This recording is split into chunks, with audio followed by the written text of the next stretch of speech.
Hundreds of thousands of veterans have taken off their uniforms and put them away, carefully packed and safely stowed. But for some veterans, the uniform isn't so easily removed. The emotions experienced while serving continue to weigh on them. Life after service is different. Many veterans find transitioning difficult. Some feel overwhelmed and lost. But that uncertainty doesn't take away from their strength and courage, nor does it take away from the sense of duty veterans carry with them. The power of one person, one connection, one act of compassion can make a difference in the life of a veteran going through a difficult time. For free 24/7 confidential support, call the Veterans Crisis Line or visit veteranscrisisline.net.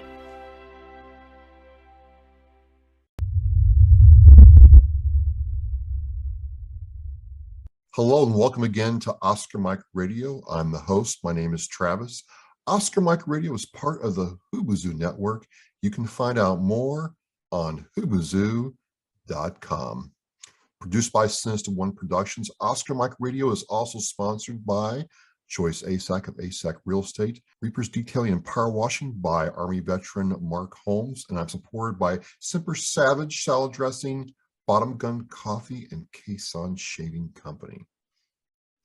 And ladies and gentlemen, as we count down to 300, I am just stoked for our next guest. Navy veteran, retired, author, nonprofit, starter and runner, just amazing person in my life. I can't say that about very many people. Gina Alderman, ma'am. Welcome to Oscar Mike Radio. Glad to be here. You don't salute the Lance Corporal, ma'am? But that was cool. That was cool. I got to remember that. I do salute the Lance Corporal. Oh, my God. You are doing awesome things out here. You're a world changer, Travis. Coach Brandy said the same thing. We're going to talk about all that. So how did we all get connected? I want to give a big shout out to Courtney Nold, who also served in the Navy, and I'd have to salute her, who got me connected to a group, and I get an invite saying, hey, come join this group. We're on Zoom, and I come in the group, ladies and gentlemen, I'm the only guy there. And they're all talking about this book they're doing. And after the book, I got to talking with Gina, who introduced me to Coach Brandy, who introduced me to Sheila Farr, and it's this big, avalanche of stuff going on. It's all about the love, Travis. It's all about the love, buddy. Oh, wow. These women compared notes, ladies and gentlemen. So as we get started, why don't you introduce yourself to us and kind of tell us a little bit about your military career and, how you dealt with, Marines. I'd love to start with the Marines. In 28 years active duty, I had 13 duty stations, and 4 of those duty stations were with the Marine Corps. And I want to tell you, I was a better officer as a result of it. Really? So in the Navy, when I joined, my dad told me he was a retired Master Chief in the Navy. He said, you need to find a chief as a young officer and latch on to him. He had never served with the Marines, so he didn't know to tell me to find a Lance Corporal and latch on to him. And let me tell you, those Marines have a big place in my heart, just like you do, Travis. Well, that's hitting me in the feels. There's a black hole right here, but it's hitting me in the feels. It's like, oh wow. So you work with Marines, and you're in medical, you right? That's correct. Medical for the Navy, Department of Navy, which includes the Marine Corps, provides support for the Marines. We provide chaplain support for the Marines. Oh, really? Religious support, that's correct. And there are many other things that we do as well. But what I loved about being stationed with the Marines, I'll start there, is that it was really the first time in my career, and at that point I had been in 11 years. It was the first time in my career that I had the opportunity to serve with true war fighters or any war fighters. And so I learned the operational, the strategic, and the tactical maneuver warfare. And I was a company commander at a surgical company. And we would twice a year go out and set up and do exercises, you know, practicing playing war games essentially. And in our medical battalion of 500 people, we had 250 Marines that were actually assigned directly to us. And you name it, motor transportation, communication, facilities, engineers, you know, everything to provide the infrastructure to basically run a field surgical hospital. Wow. If you've ever watched MASH on TV, the Mobile Army Surgical Hospital show, that's pretty much what a Navy medical battalion does. We have 3 surgical companies per battalion. And then within the surgical company, you also have the opportunity to break out and have shock trauma platoons that essentially can go forward and act as forward surgical teams in support of the forward edge of the battle area with the Marines. No kidding. So we were tight, the Marines, and I got to be an S3 officer, which meant I ran operations. And so I planned all the operations and exercises, you know, for the medical battalion. And in doing that, you really form a really close relationship with your Marines, because if you don't have a close relationship with your S4, your logistician, your supply folks, your motor transport, your commo, you're not going to be successful on the field. So that's really where my heart is. Awesome. I came up as a Girl Scout, and you know, we went to the field as Girl Scouts, but we didn't have the Marines supporting us. So I approached it like a Girl Scout, and I grew up into understanding what the warfighter does out there. That's amazing. You know, the Girl Scouts is an amazing organization, and it's about service. And here you go, you serve us. And Shot Day must have been one of your favorite days. Absolutely. Oh, I knew it. I freaking knew it. It's all about the love, Travis. How is that love? I mean, no way, man. They had to freaking chain me there and make me stand there to get that thing done. So you serve in this area, and you know, you're in medicine, and from what I understand, there's a lot of times where you see people at their worst, they're hurt and they're damaged. You see people overcoming certain things, and you retired from the Navy, right? Correct. You know, it had to have left an impression upon you, you know, serving in that capacity. It did, Travis. I started out enlisted, and I had a GED out of high school. I didn't have a high school degree. Yeah. Neither did I. Yeah. See, we have that in common. I love it. And because my parents divorced when I was 5, and my dad had served Navy. And so I was attempting to come back into his life later as a teenager. And so I sought him out and told him I was interested in the military. And so he connected me with a couple of recruiters. But back then in 1983, 1982 timeframe, if you had a GED, you also had to have a waiver, or you had to have a year of college. So I set some short-term goals, and I went and cranked out 30 college credits so I could become eligible to come enlisted. I actually enlisted in the Air Force.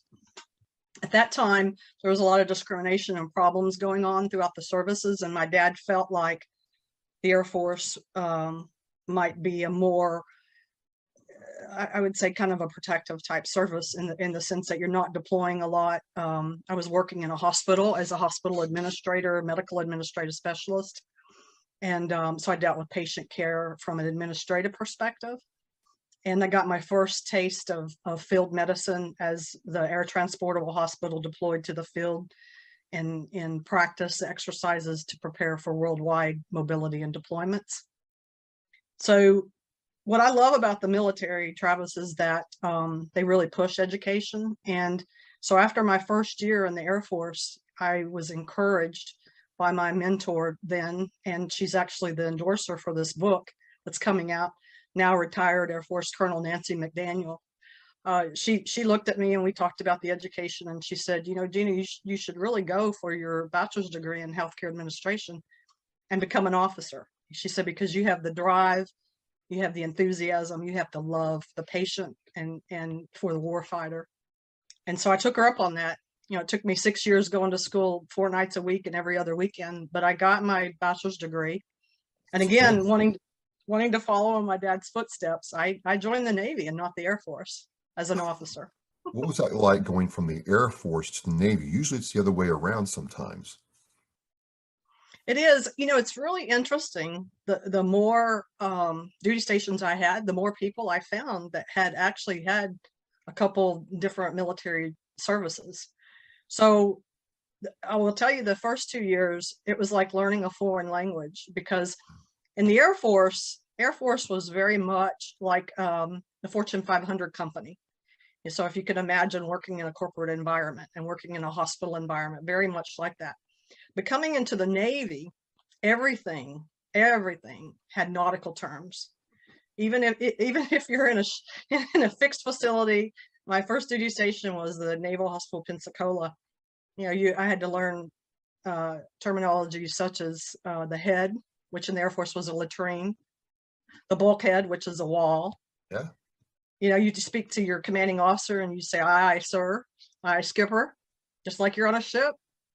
Right. You put in a request to take vacation time. They called it a leave chit, CHIT, chit. Again, it was like a whole different lingo. So the first 2 years, I was still, I guess you could say, enculturating,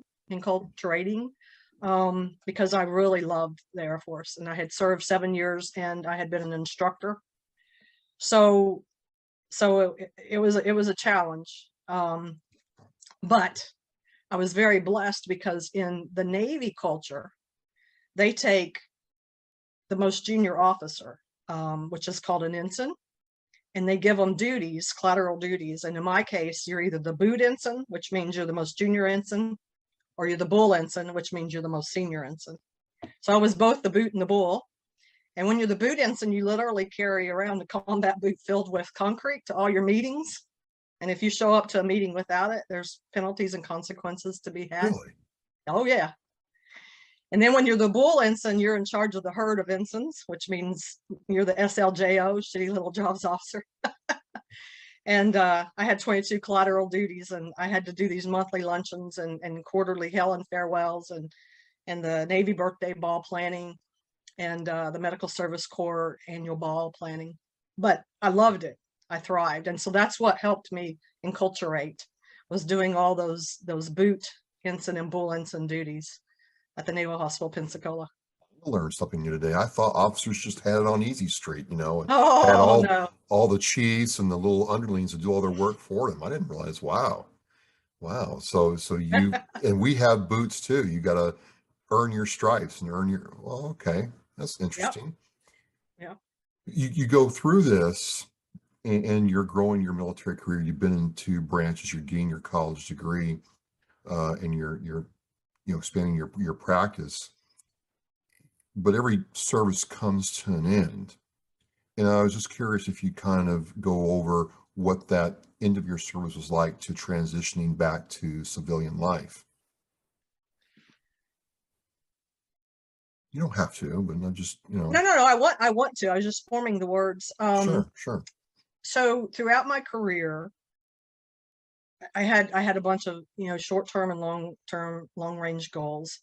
And first, my goal was I wanted to get my education. And then I realized I thrived in the military. So then I thought, well, I'll do a minimum set of tours that qualify me for retirement. So that's 20 years back then. And so once I got to 20, I thought, I'm really having a good time. I had been selected for lieutenant commander, which is like a major in the Marine Corps and the other services. And I thought, well, why couldn't I go for 30? Because every year that you serve as a military serviceman or woman, you earn more, you accrue more money toward retirement. So it was like 2.5% more pay for retirement every year I did over 20. And then if you get promoted, which I was blessed, and I was promoted to commander at about, I want to say 26 years. And so you have that pay raise, and then you have the longevity portion of it. Well, something happened to me in 2005, and it was that I was diagnosed with PTSD, and I was diagnosed with something called complex PTSD. So my last couple of years of service were very arduous in that people kept telling me, you'll know when it's time to retire, and I could feel it. I could feel the pressure of first of all, how you change when you have post-traumatic stress disorder, and then coming back to through that trauma experience and coming back to finding a way to fully function, because you're changed and your wiring in your brain is so different, that it's almost like a toddler learning to walk. So I had to learn to relearn to trust, to go to meetings without having fear. I was briefing toward the end of my career, the last 2 years, I was briefing a 4-star general on a regular basis, and he didn't hesitate to yell, scream, and cuss at people. He never did me, because I had done my homework, but just the looming fear of this man, getting down my neck. So that happened to me, and my admiral at the time was a 2-star admiral. He was a fleet surgeon, and he knew. He said to me, "Gina, you'll make 06. You'll make captain. You got captain in the bag," based on my service history and all my officer fitness reports and my personal awards and the deployments. But I just told him, I said, "Sir, I'm broke." I said, I don't know that I could stay in long enough to put on 06, and my payback would be 3 years. I don't know how healthy I would be, for the service, and it wouldn't be fair. So I made the decision that year before the selection board met. I put in my retirement papers, so that took my name out of consideration for promotion. And that was the hardest thing. That was really the hardest thing up until that point, decision-wise, that I had to do, because I really loved the Navy. I loved serving, loved being in the medical field. I loved being with the war fighters, and I wanted to go to Afghanistan, and that's what my next promotion would have been. It would have taken me over, and I would have been able, instead of being just a medical plans and operations officer at the Pentagon, working to send people forward, and at Fleet Forces working to send people forward, then I would have been in the thick of things. And I never got that opportunity. And so as you transition to your original question, as you transition to civilian life, it's almost like a grieving process, or at least it was for me. The grieving process. Go ahead. Let me ask you this. Looking back now, you've had some time, and we'll talk about that a little bit, about the transition process. But looking back, you seem to listen to not just your body, but your mind and soul, and said, "You know what, this is time." It doesn't sound like, though, you have any regrets about doing that was absolutely the correct decision for you at the time. Do I read that right? 100%. Because I knew, Travis, if I'm taking care of a Marine's life, if I am in charge of a surgical company, I need to be 100% fit for full duty, mind, body, spirit. I've got to be synchronized. And if I cannot give you 100%, then I have to get out of the way. I have to move on and make room for the other people to come forward, get promoted, and take those roles on. So I do not have regret, although I was mourning that last year. Right. And I had a lot of emotional struggles, because it was almost like a divorce. Even though you're always going to be tied to it from the memories, you're not going to live it every day like you had, in my case, for 28 years. And so there was some grieving involved at a surface level. But now, 11 years later, I look back and I thank God for those opportunities, and what, including the PTSD, brought to my life was the projects I was able to get involved in after the military.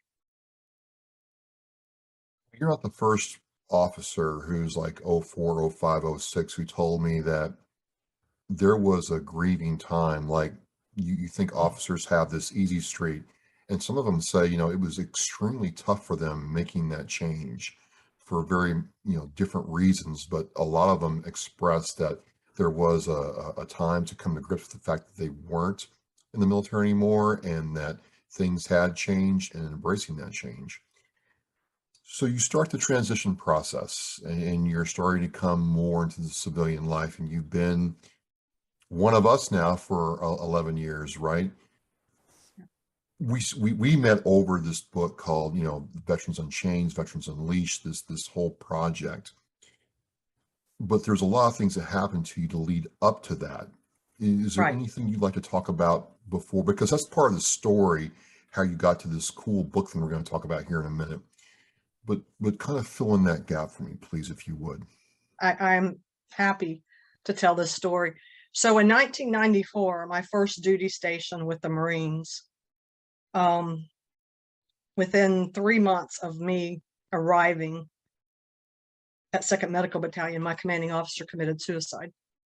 He was an 05, and as you know, as a Marine, your commanding officer was like God. I mean, a battalion commanding officer is, you know, when he speaks, everybody listens, and he reports to the commanding general, and you have a direct line up and down. And so when something like suicide happens, which, as you know, we have 18 to 22 veterans in active duty a day commit suicide. Over 6,000 to 8,000 men and women a year, veterans in active duty, are committing suicide. It rocked my world. And what it did, I didn't have PTSD right away. I compartmentalized it.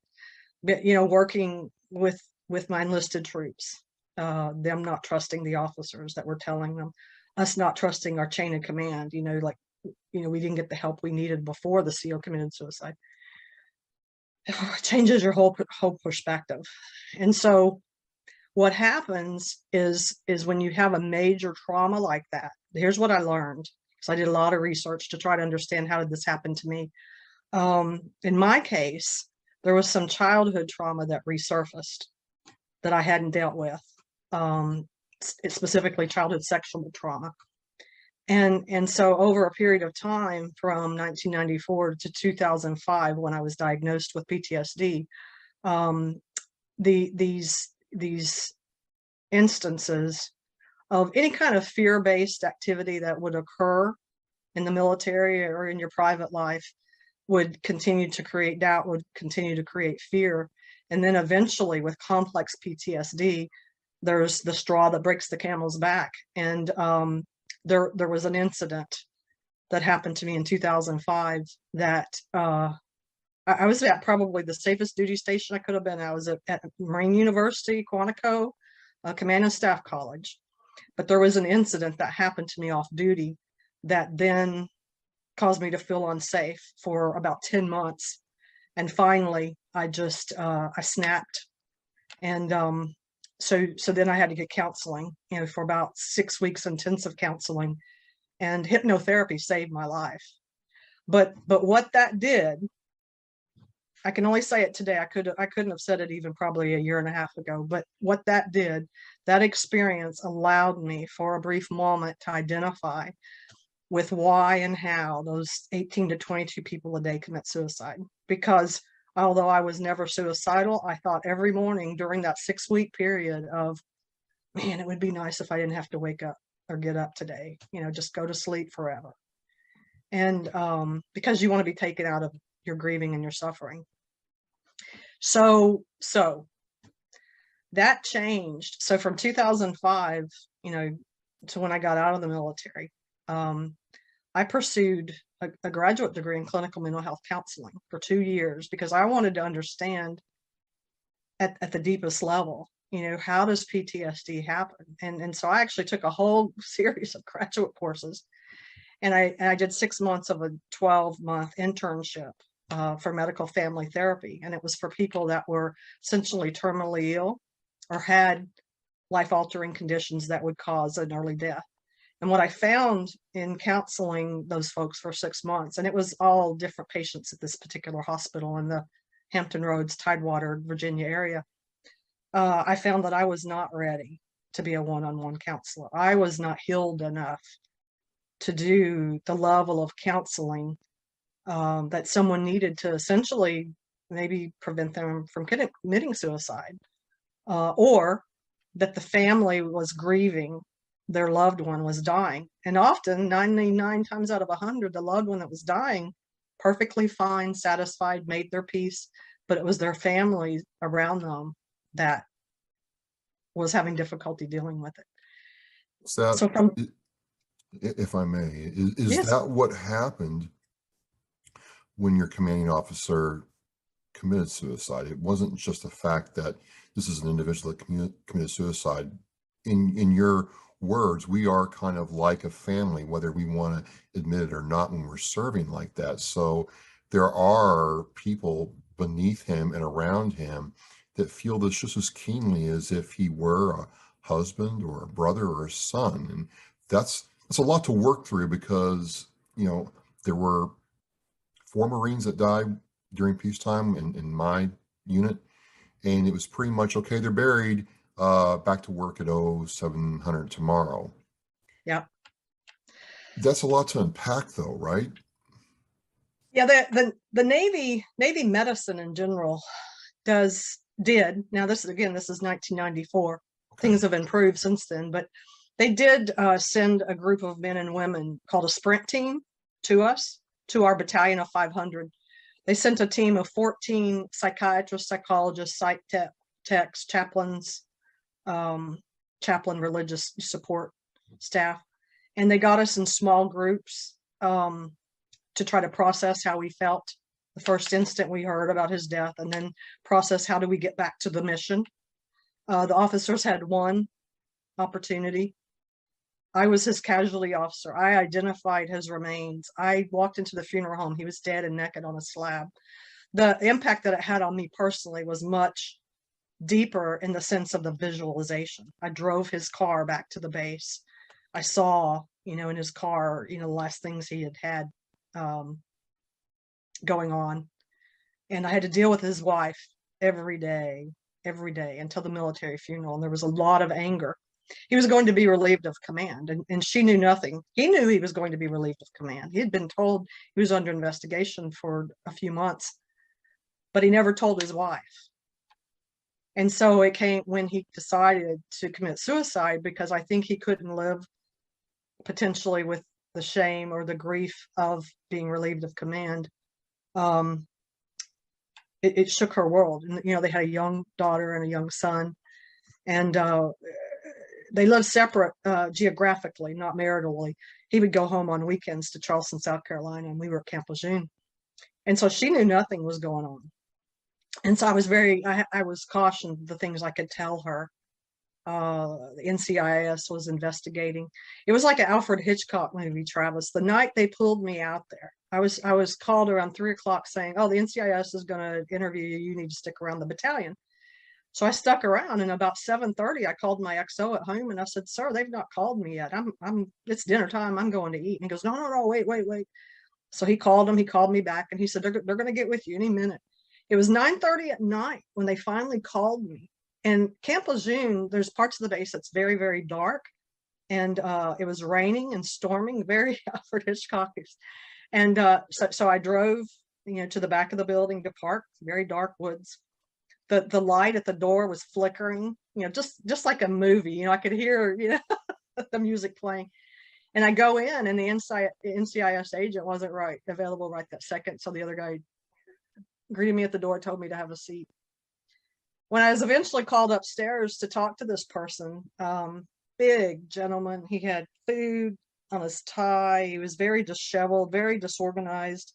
He tells me to sit down. He won't make eye contact.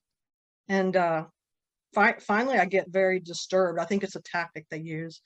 I get very disturbed, and I said, "Sir, it's 9:30 at night. I feel very unsafe right now. I'm just making it known for the record if you're recording me," which I figured he was. And I said, "We either need to get on with this interview or I'm going to leave." So he, some bravado, and he went ahead. And he proceeded to ask me questions like I was involved in this whole process and what I had known up until, the CO's death. And the only thing that I had knowledge of was a hotline complaint that had come in making allegations that the CO was involved in some activities with Amway and had recruited some people in the battalion. And that hotline complaint, went away. The XO and CO took care of it. And I was just one officer. So his allegations were, well, shame on you. You didn't handle it, according to, the proper channels. And, something clicked in me, and I stood up, and it was funny. The chair flipped back because I stood up so abruptly, and I just told him, I said, this interview's over. I feel unsafe here. I said, I feel like you're accusing me of something, and I take it very seriously what's happened to my commanding officer. And I said, if you want to interview me in the future, it will be in the presence of my XO in daylight hours and during duty hours. And I walked out. Never heard from him again. But that's how we were treated. I wasn't the only one that was being interviewed by NCIS. And, we were just basically right through the coals. It was really sad. You bring all this out of the service, you're transitioning, you're grieving, and then you go into, I'm just going to say, like a really advanced mental health studies, realize you can't be a counselor. You have to start healing somehow. When did healing start taking place for you, Gina? Well, there are a couple of things I realized that I had a quest for knowledge, which I already said. I had to make peace with the fact that I had a mental health condition. I had to learn to surrender and say, you know what? This isn't normal. People don't experience this every day. So it's okay that you felt broken or that you feel broke. Now, what are you going to do with it? So I had to find a way to love myself again and basically get back to living. One thing that was profound for me was networking with other veteran service organizations. Like I have my shirt on today, the Military Officers Association, MOA. Recognize that shirt. I've seen a couple officers wear that. Yeah. I just had my meeting yesterday, my monthly meeting with them, and I had it, and I thought I'll just throw this on for the interview because it's kind of like the only uniform shirt I have now. But the American Legion, I ride motorcycles, and they're huge with veteran motorcycle events. Wait. You said nothing about riding a motorcycle to me earlier, Gina. Well, I've admired your motorcycle pictures many times, but you're right. I never told you. I actually have a Harley Davidson trike, a 2018 Tri-Glide Ultra. I do. Folks, you mean you gotta watch the show to learn all about the guests. This is amazing. So the American Legion has the American Legion Riders. My post has a Riders unit. So you got involved with the American Legion? Yes. And I want to tell you. What was that like? What was that like? Yeah. Well, it's kind of hard. You have to be careful because there's a couple of things. Riding bikes, motorcycles is my thing. My husband, he got his rider's license for me. We got married, and because he knew I had a Fat Boy, Harley Davidson Fat Boy Anniversary Edition from 2003. And so he had ridden dirt bikes as a kid, but it wasn't anything he was going to do. So when we retired and moved to the Tampa Bay area, Hillsborough County, which is our county, has, according to the Sheriff's Department, the largest number of motorcycle registrations than any county in the United States. That's what they told me. So there's events all the time, every weekend for 52 weekends. And so the American Legion Riders, Christian Motorcycle Riders Association, there's a lot of veteran organizations, huge homeless veteran problem here in this area. And we have many veteran nonprofits that work on those issues. We all ride motorcycles. There's thousands of us, at least 5,000 that I know, just in the surrounding counties. But the difficulty was when I walked into that first American Legion meeting, I'm wearing a wedding ring, but I don't have a man with me. So the first thing, they want to know who you are and what's your motive, your ulterior motive, if you have one. And I just let the ladies know I'm not here to get your man. I have a good man. So once that, I broke the ice, and then I got a lot of ribbing because I was an officer, because a lot of those guys are chiefs and senior enlisted from the other services. But they take you in. It's a brotherhood, sisterhood, and that helped me heal, truthfully. Awesome. No, great.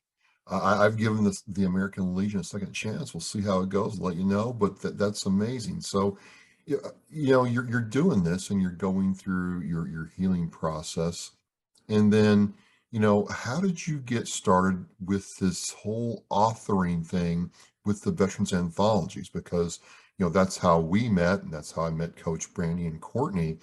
And it's just spun into this whole big thing now. Well, what's exciting so we're getting to the heart of May 19th here. What's exciting is we're doing our ebook launch today on May 19th. May And 19th.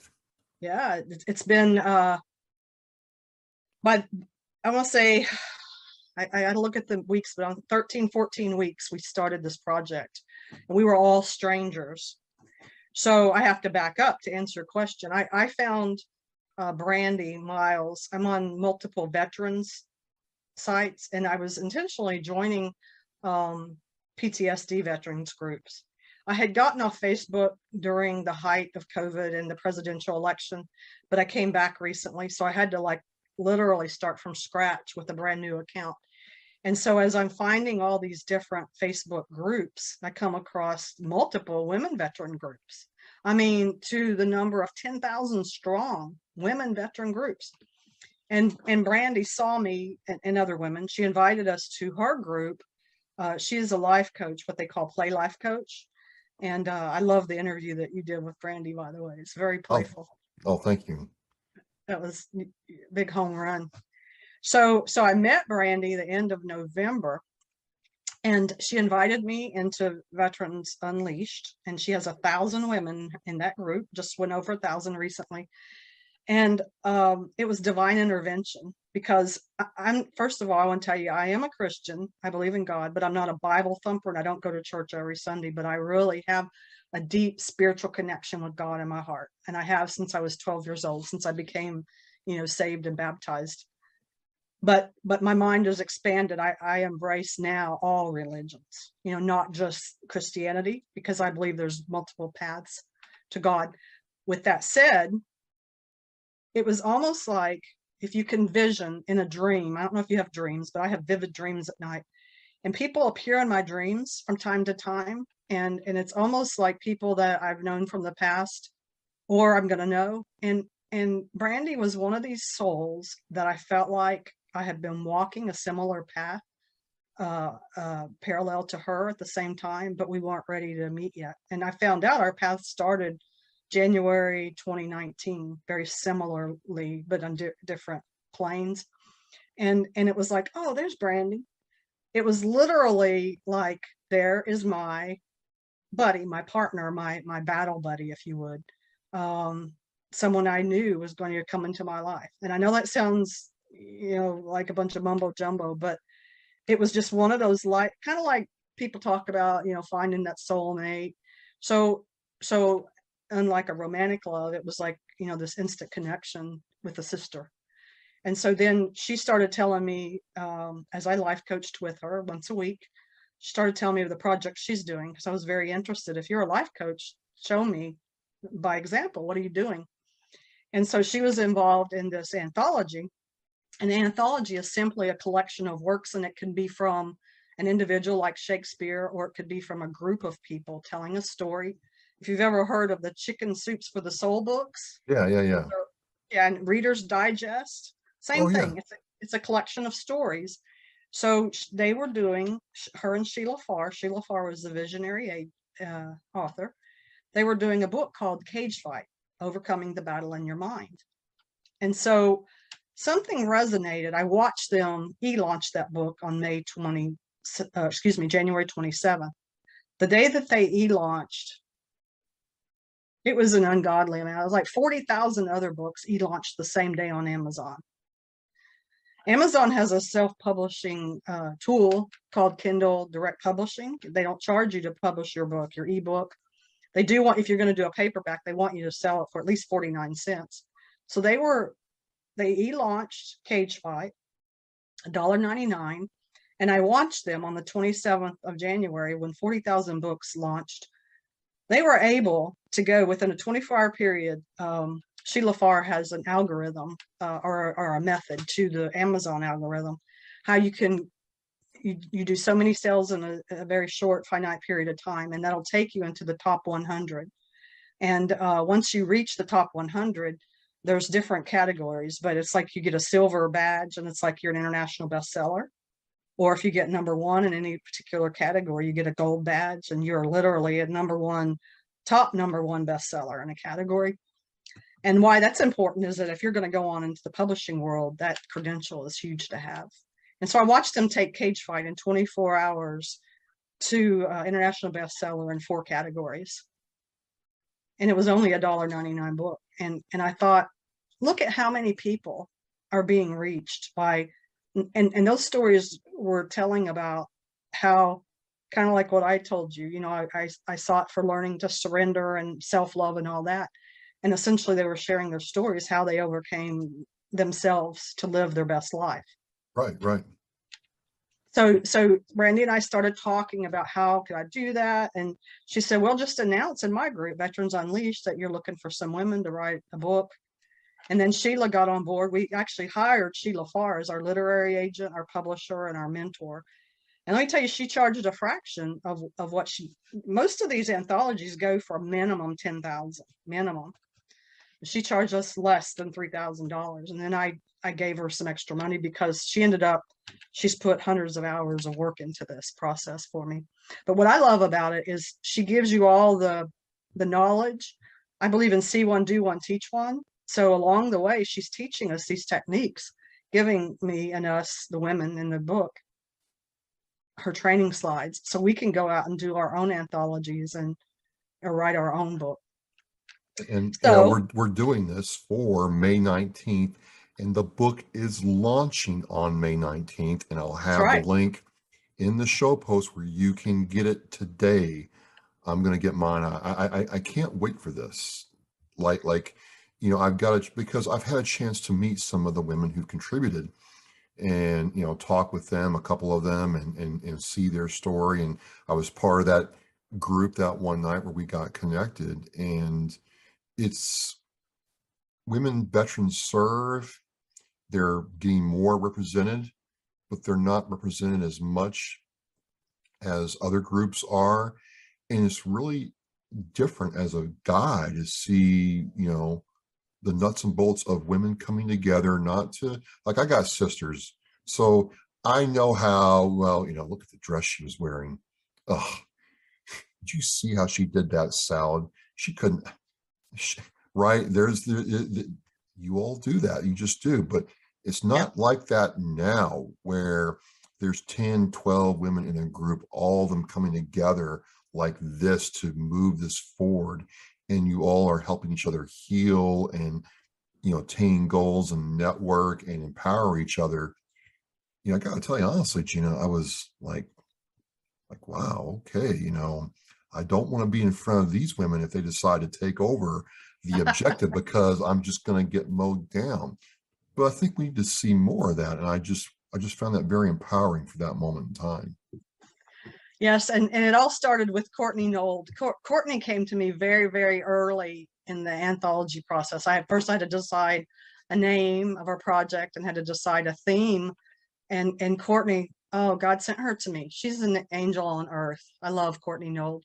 She had published a book, Total War on PTSD. And again, a life-changing experience for me. She brought together 47 strangers, not at the same time, over a 2 or 3 year period, and they each contributed a chapter till she got hers done. And then Courtney helped me, and Sheila Farr and Brandy Miles helped me recruit women. So there's 20 of us in this project, and one of them is my endorsing official from 1983, my mentor from the Air Force, Colonel Air Force retired Nancy McDaniel. But all the others we were strangers. We didn't know each other, and I often say it's like herding cats, because women are very competitive, and we're in the military. Sometimes you're in situations where women don't always support women. It's competition because you're ranked against each other. So for this group of women, and I'm talking about senior enlisted women, command master chiefs at sea and shore, sergeant majors of the Army, of infantry units, colonels and captains and lance corporals and specialists, all coming together and being able to work and talk about trauma. I'll tell you, these stories will rock your world. They will take you to your knees. There were some stories I had to go back to 4 times. I couldn't make it through the first time because we're talking about deep childhood trauma, some cases childhood sexual trauma. Military sexual trauma is there. It's not heavy, a primary theme in the book, but it's a portion of the book. But mainly what we wanted to do, we all agreed that we wanted to help raise veteran issues, raise awareness about suicide, combat, isolation, addiction. But we also wanted to provide hope for others that are out there living in trauma and suffering, that maybe they can identify with our stories and something can resonate. Because if we could get someone to pause for 5 seconds that's about to commit suicide, maybe they've got the gun or they've got the pills, and they read our story or they hear about this project and they say, you know what, let me take a moment, let me take a time out. And we get them off focus and looking over here instead of on the track of suicide from their trauma, then we've accomplished our mission. If we could just get someone to pause, take a knee, identify with us to see that our suffering is throughout humanity, and we've all been there, and there is hope for you and for me and for us collectively as a group, and there's power and support. And so essentially Veterans Unchained now goes to support. We're going to do a series of books, Travis. I developed a nonprofit. Brandy helped me create this vision. And so my husband and I, Tony Stockton, retired Navy commander, Master Sergeant, Gunnery Sergeant, retired Chris Barnett from the Marine Corps. We formed a nonprofit called Rugged Warrior Healing Coalition. And right now we're a virtual nonprofit, but the proceeds from these books are going to allow us to create retreats to send veterans and their partners for healing opportunities. So this is going to, it's basically an echo effect or a wave effect. It's going to resonate. There's a whole, like right now, because as this is airing, the book has launched. I'll have the link in the post. Please order it. This is already going to start other actions down the way. I mean, you've gotten to this point, Gina, as we kind of wind down. Take a step back. Take a step back with me and think about where you were and what you're doing now, what might happen in the future. How does that feel inside right now? Well, I can tell you, I've prayed for a Yeah. long time and asked God to help me. And because my suffering was so deep and painful, I said, God, please find a way for me to pay this forward and to help other people. And it's like a prayer, a 20-year prayer that has finally, actually 28 if you go back to 1994 with my CO committing suicide. Prayer has been answered that we can help each other heal, and it feels great to know you can have a bunch of strangers come together and write a book. And now, Travis, you're joining us with Veterans Unchained 2.0, and we're going to go on. I am. We'll have to have you come back on and talk to us about that. That was a very, very surreal experience. I'll hint you there. But it's kind of surreal right now because as we're talking, as this airs, the link is live. People can buy this book, and the money going to buy this book is going to help somebody else down the way, much like yourself, much like myself, or somebody else going through a hard time. And this can continue. It's kind of like you're playing a tree right now or dropping the variable pebble in the pond. This is something else. This is really special. I've done a lot of these, but this is a new one for me. I really have appreciated getting to talk with you about this. Thank you. I loved what you just said, your analogy of planting a tree. That's exactly what we're doing here. Yeah. Thank you, Travis. Each tree has multiple little acorns, little seeds that go out into the world. And, sometimes a tree burns down that actually gets more growth going on there. And as you grow this, what's your ultimate vision for what you're doing, not only with your nonprofit, but with these anthologies? What are you hoping happens? Well, I've already been introduced to other military authors, but I would love to see a project. And I started calling this recently the Veterans Unchained Project instead of just the title of a book, because I feel like, And it doesn't have to be Veterans Unchained, but I feel like as a project, veterans, active duty, retired, those that served can come together to help healing and help reduce suffering in the world. So that would be, if I were to have a world vision, is that that these projects connect to other projects, because that's essentially what our nonprofit is. It's a virtual nonprofit. We're not a brick and mortar nonprofit, but we're partnering with other nonprofits to host these healing retreats. So that's what my world vision is, that we continue to partner and network so that we become stronger and stronger. And eventually that 18 to 22 a day goes to 15, goes to 10, goes to, 0 a day, because, we've achieved healing for humanity. Awesome. So last thing, how can people get the book? What should we do to get the book? Because So I'm going to order it. Absolutely. Yeah, we're gonna have a link here on the show, Yep. and it's the ebook is $1.99. And if you would like to purchase the paperback book, that it's going to be about 8 weeks behind. So what each of the authors are doing, the paperback is $25. So if you purchase the ebook, we are giving you $2 off, the paperback book. And your paperback book will be autographed and have an inscription. Each chapter has the author's bios, and many of the authors have nonprofits, or they have a business and a way for you to connect to them. So we're going to put the link in the show for you to purchase that $1.99 book tonight, and pay it forward. Almost like can't wait for the show to be over so I can read the book I purchased, Gina. I know, right? Like, okay, I mean, but I'm gonna light a cigar and read it on my Kindle and let you know what I think. This is an amazing moment. Like, it's all happening right now. I love the thought about the lighting the cigar, and oh man, I'm a cigar girl, I tell you. Maybe we need to do that and just have a drink, and we can do a Zoom reading the book and having our cigars. You didn't tell me she liked motorcycles, folks, and now she just, oops, yeah, I like cigars too. Yeah. Ma'am, the last corporal's got the assignment. We're gonna do that special for the next time we do this. That would be really cool. I love that. Really Thank cool. you, Travis. Absolutely. I tell you, you're a shining star out here in this dark world, and I've watched many of your shows, and you're doing some great things, putting these people out here and giving them a platform, for law enforcement, firefighters, first responders, and veterans. I just think it's precious what you do. And again, brother, hand salute to you. Oh, you're making me blush. Stop it.